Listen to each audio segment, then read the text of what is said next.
It's Saturday morning here at Gen Con 2024, and I once again have the pleasure of speaking to someone I consider to be a friend in the hobby. You are a friend, Jeff. Rick Mients.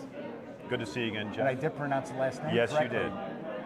2 years in a row, ladies and gents. Good to see you as always. Good to see you again, Jeff. There's so much cooking at Chaosium. You got an Emmy award-winning product now. Yes, we do. Night. You know, the Chaosium family won 8 Emmy awards, and it was great, especially to see our community content creators win several awards. But speaking of our internal team, we're segueing right on in. Alone Against the Static, the main author Brian Holland, it won a gold Emmy for writing, and also a silver for best scenario. And so we're really great. This is Brian's first book with us. I was going to say, I didn't recognize his name. And so, his first book's a solo, and he knocked it out of the park. And so it was great to watch him get 2 Emmys last night. And one of my contributors did a review of it. Did I review it? I'm trying to remember. Well, it got a really good review score at the Gaming Gang. I remember that. There's so many games. Yeah. And it's our 4th in the solo series. Yes. If you see Alone Against, that's one of our solos. So don't even have to have a gaming group. You can play and enjoy Call of Cthulhu. And we try to have solos for all of our different game systems. Yep. And it usually tends to be an element of some sort that you're alone against. Yes. In this one, you're out in the woods. You and your significant other are in a cabin. It's a modern, almost modern day. It's like 1980s, 90s, oh, 80s? Okay, 90s. yeah. And so that way, not quite as much cell phone and internet and all that. Right. So you're not going to Google Cthulhu and find out what's going on. Right. But yeah, it's a wonderful solo. It was great to see it win 2 awards last night. So next up is Alone Against the Humidity. So I'm just... I kid around. It's all good. It's all good. But we have a lot of new product debuting at the show, and of course, one of our favorite role-playing systems, going back to when it first came out in 1985, is Pendragon. And this was Greg Stafford's last project while he was still with us. The late great Greg Stafford. He considers this the final, penultimate, best version of his favorite game. This is what he's most proud of. He published a lot of things, wrote a lot of things.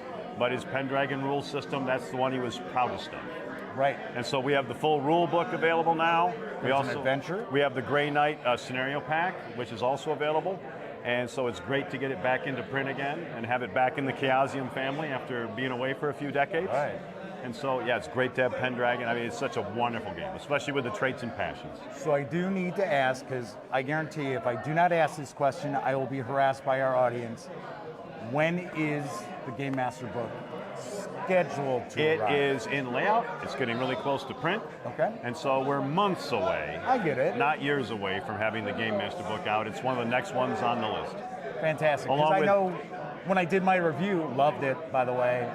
Just fantastic. A lot of people were saying, when is that second book going to come out? Oh yeah, they're hungry for more, and so we've got the Nobles book very close to completion. Okay. And then of course the Great Pendragon campaign is far into development, and so a lot of great. Amazing. You're going to see 2, 3, possibly even more Pendragon books every year. Fantastic. Yeah, the starter set was last year. Now we got Grey Knight and the main rule book this year. Lots more to come. So real quickly, I want to mention that starter set. I have reviewed it, and not you personally, but Chaosium Inc. They're all team efforts. They're almost like legendary status now for your starter sets because they're so packed with value and content and gaming. It's not, here's a 2-hour introductory adventure to get you started. Like the Call of Cthulhu starter set's got 3 adventures, if I remember right. It's got a solo adventure to teach the rules, right? Just like the Pendragon and RuneQuest ones do, but then it's got multiplayer scenarios. You got a good month or 2 worth of play, depending on how often you meet. Easily. And so one of the fun parts of my job was I had to go out and get all the other starter sets in the industry pretty much, forced myself. Sure. It was a lot of fun. And we basically, kind of went through them all and said how much content, how many pages, what kind of dice, what kind of tokens, and we put them all from smallest to largest, and our 3 are the largest in the industry. I do believe in terms that. of page count and what I feel are very attractive price points. Very attractive. Because we want you to try our games. Of course. And there are some great starter sets out there. Don't get me wrong, I've reviewed them, but Yeah, yours really stand out.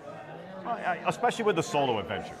Yes. You don't find that in hardly anybody else's starter sets. No, not too many I can think off the top of my head. No. Fantastic. I just wanted to make sure that we gave a lot of love to Pendragon. Absolutely. It's great to get it back into print with Chaosium after, as I said, being away for a few decades with other companies. It did a great job with it. Sure. But, it's great to have it home. Yes. And then another thing that just debuted recently for our RuneQuest fantasy role-playing game is another one of our series of cults books. This one being the long-anticipated Lunar Cults book, known as the Lunar Way. Yep. And so just expanding the overall universe of Glorantha.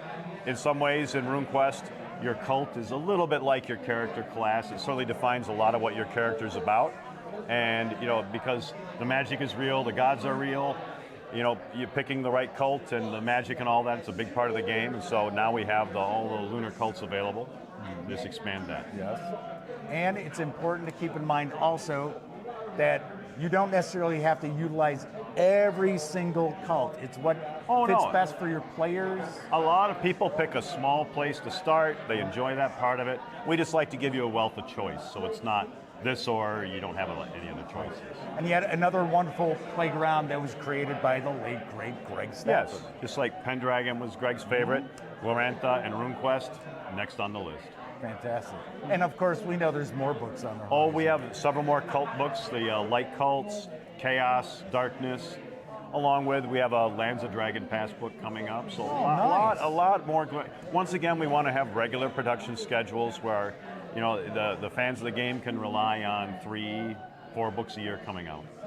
Always something to play. For those of you out there who are maybe not overly familiar with RuneQuest, I have a video. I have a monthly series. It's called Why You Should Play. And the first video I released was why you should play this edition of RuneQuest. So check that out. Been around since 1978. The latest edition really captures Glorantha well. And so it's great to keep expanding that universe. It's been written about for over 50 years, actually. I bought the first box set that was here in the U.S. It was my second role-playing game purchase. It was my first Chaosium game that I played. Yeah, it's what helped me fall in love with the company back when I was a little bit younger. A little bit, a wee bit. And so it's always great to see. A couple years back. Right. And then, for those of you that want to have your own game world, and just like the basic role-playing mechanics, we had the basic role-playing core rulebook, a tool set for you pick the rules and just put in your game world. We just are releasing the Game Master screen pack, so you get a 3-panel Game Master screen, extra character sheets, reference materials, just giving you more tools for your game world and our rule system. Right.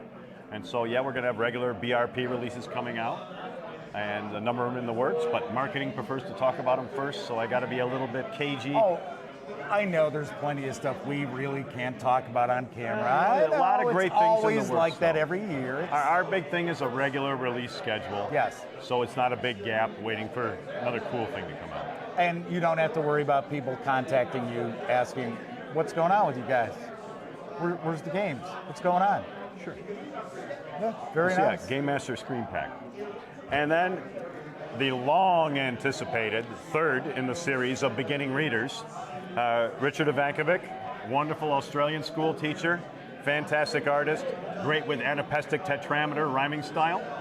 He's put out the third book in the series, and we had Call of Cthulhu for beginning readers, then we had Dagon, now we have Mountains of Madness, just in a certain art and rhyming style that many of us are familiar with. Yeah. And it's just a wonderful book. It's a great way to introduce your young ones to the great old ones. I don't have any young ones.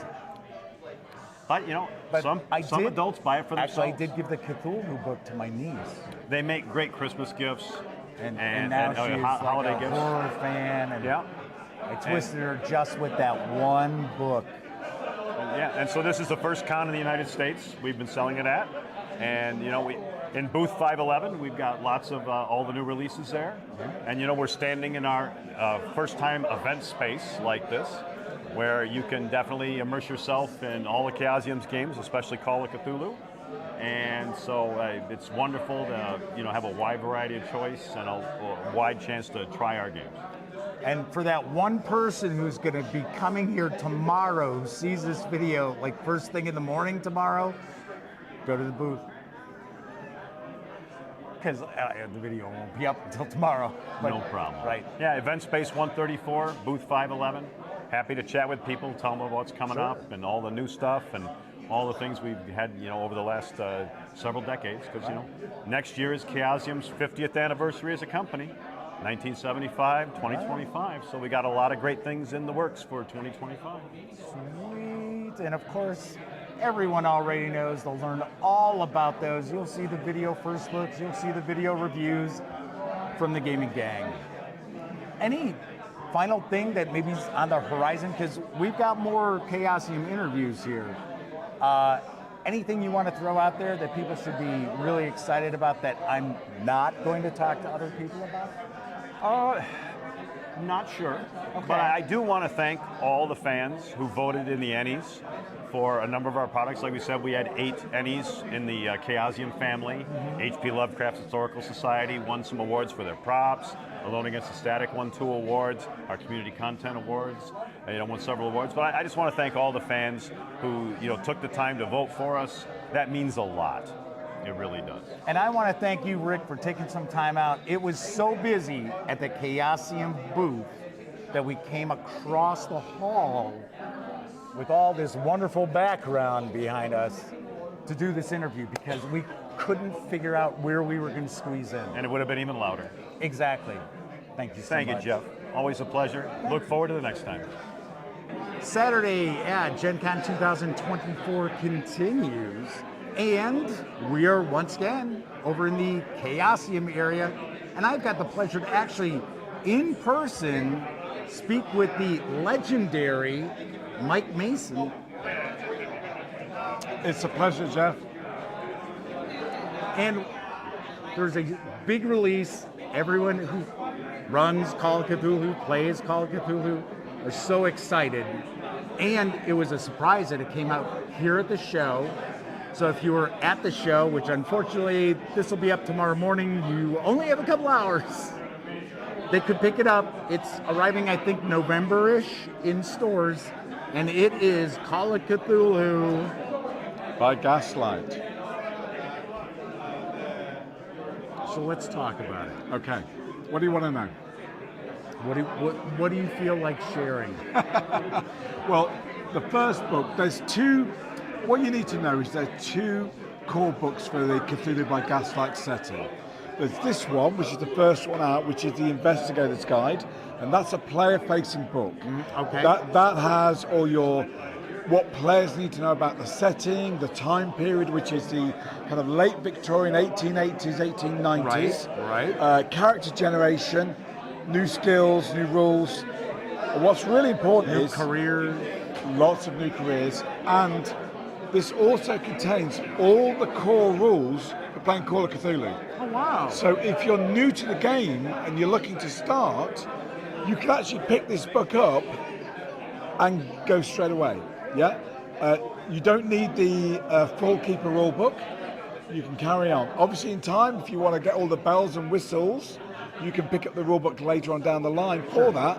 Okay. But this comes with the core rules, and that's followed by the Keeper's Guide, which includes scenarios, all the kind of secret stuff, all the bestiary, sure. magic of the Golden Dawn, the different levels of membership, what you would, if you join, what you learn, what spells you learn, and that's all in the, all that secretly stuff is in the Keeper Guide, but everything a player will need is in here. And effectively, what is Cthulhu by Gaslight? Well, it's late Victorian, fog-shrouded streets of old London town, dark alleys, tenements, the mansions of the mighty, and wherever, in all those places, the corruption and dark shadow of the mythos, starts to grow. And So Jack the Ripper is the least of Londoners' worries of your issues. You've got, in fact, in the Keeper book, you've got Spring Heel Jack. Yes, But- I'm familiar with that.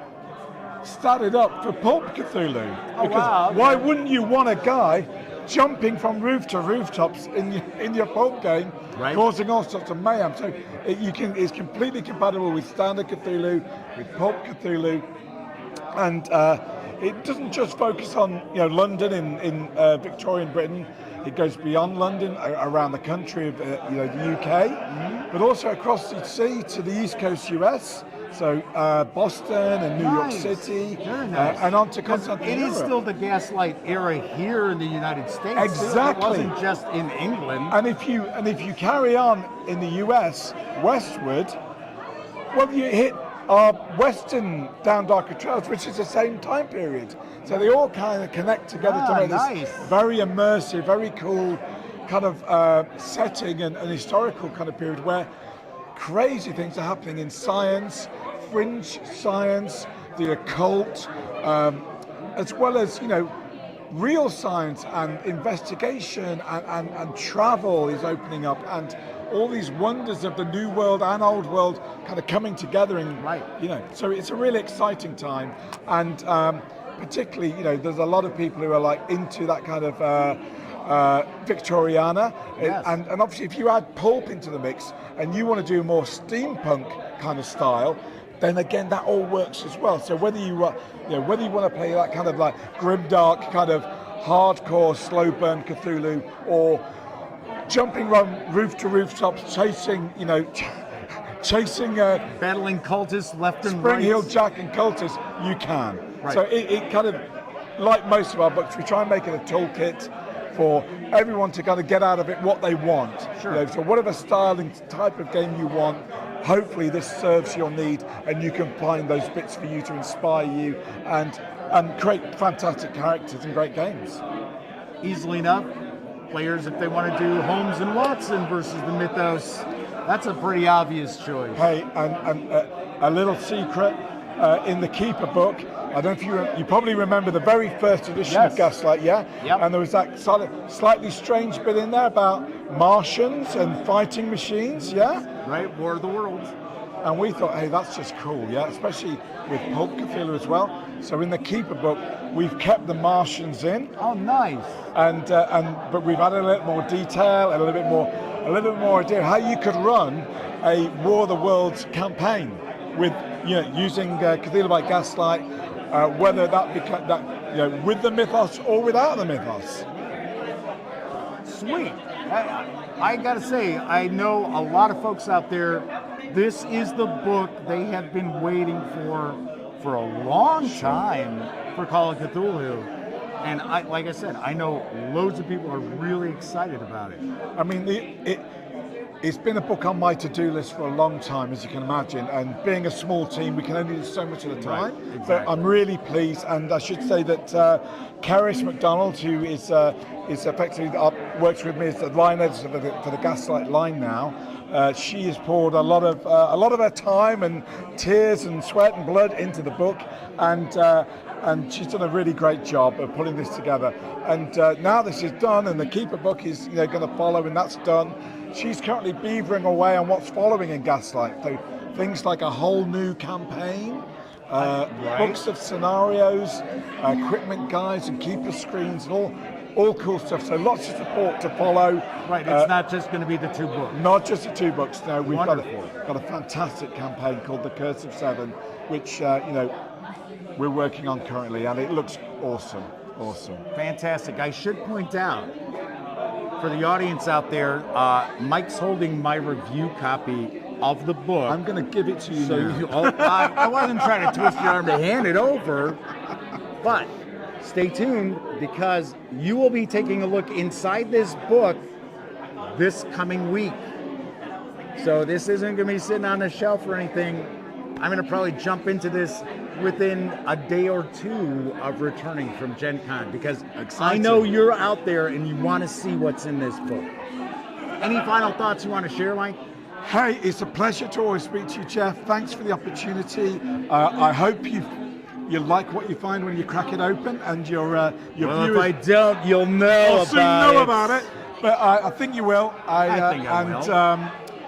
I hope you get inspired to do some Gaslight gaming too. Fantastic. My Mike, pleasure. Nice to meet you in person. Enjoy the show. Thank you.